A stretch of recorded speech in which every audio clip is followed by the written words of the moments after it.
Viewers, welcome back to my channel. আজকে আমি আপনাদের সামনে মিষ্টি দইয়ের রেসিপি নিয়ে হাজির হয়েছি। আশা করি ভিডিওটা আপনাদের ভালো লাগবে। এখন চলুন কিভাবে এই দইটা বানাতে হয় সেটা আপনাদেরকে দেখিয়ে দিই। মিষ্টি দই বানানোর জন্য এখানে আমি কিছু লিকুইড দুধ নিয়েছি, যেটা গরম করে নিয়েছি। আর নিয়েছি এখানে অ্যাভোকাডো মিল্ক, এটাতে আছে প্রায় 410 গ্রাম। একটা কনডেন্স মিল্ক নিয়েছি, এটাতেও আছে 397 গ্রাম। আর একটা নিয়েছি প্লেন দই, তাতে আছে 500 গ্রাম। এখন চলুন কীভাবে এই মিষ্টি দইটা বানাই সেটা আপনাদেরকে দেখিয়ে দিই। প্রথমে একটা মগের মধ্যে আমি কতটুকু পরিমাণ লিকুইড দুধটা নিচ্ছি সেটা আপনাদেরকে দেখিয়ে দিচ্ছি।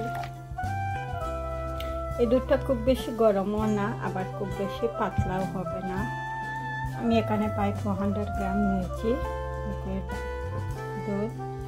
আর এখানে আমি অ্যাভোকাডো মিল্কটা অ্যাড করে নেব হাফ। আর দিয়ে দিচ্ছি কনডেন্স মিল্ক। আর কনডেন্স মিল্ক দেওয়ার কারণে এটাতে আর এক্সট্রা কোনো চিনি অ্যাড করতে হবে না। আর যারা দইয়ের মধ্যে একটু বেশি মিষ্টি খেতে চান, চাইলে আপনারা এই পর্যায়ে এটাতে ক্যারামেল করে চিনিটাও অ্যাড করে নিতে পারবেন। মধ্যে সুন্দর একটা কালার আনার জন্য অরেঞ্জ কালার, একটু ফুড কালারটা অ্যাড করে নিচ্ছে। একটা অপশনাল, আপনাদের ভালো লাগলে দিবেন, নাহলে এটাও অ্যাভয়েড করতে পারবেন। কালারটা দিয়ে এখন এটা মিশিয়ে নিচ্ছি আমার কনডেন্স মিল্কের মধ্যে। ফুড কালারটা মিশিয়ে নিয়েছি। এখন আরেকটা বোলের মধ্যে আমি দইটা নিয়ে নিচ্ছি।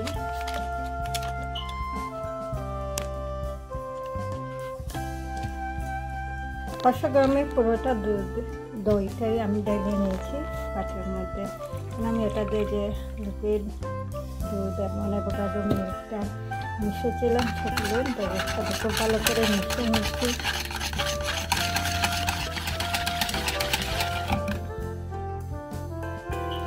সব কিছু খুব ভালো করে মিশিয়ে নেওয়া হয়ে গেছে। এখন আমি আর একটা বোল নিয়েছি।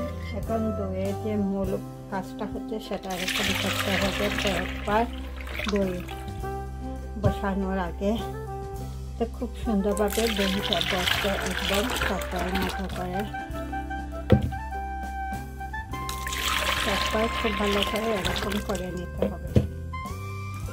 এই তো দইটাকে এরকম করে নিচ্ছি। এখন একটা মাটির পাতিল নিয়েছি, যেটাতে আমি দইটা বসাবো, সেটার মধ্যে ঢেলে নিচ্ছি।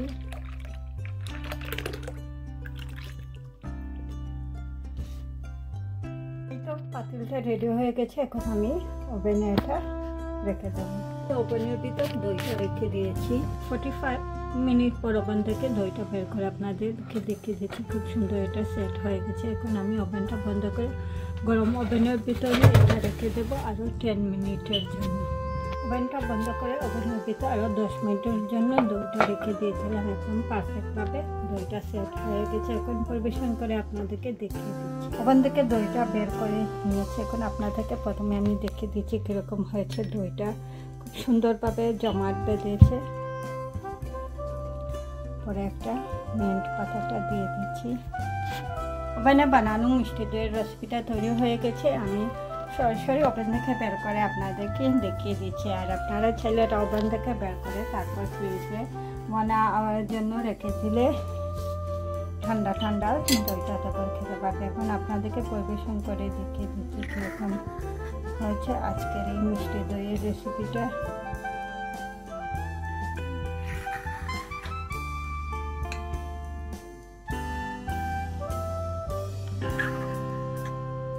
এটা স্পুনের মধ্যে নিয়ে আপনাদেরকে দেখিয়ে দিচ্ছি কীরকম হয়েছে।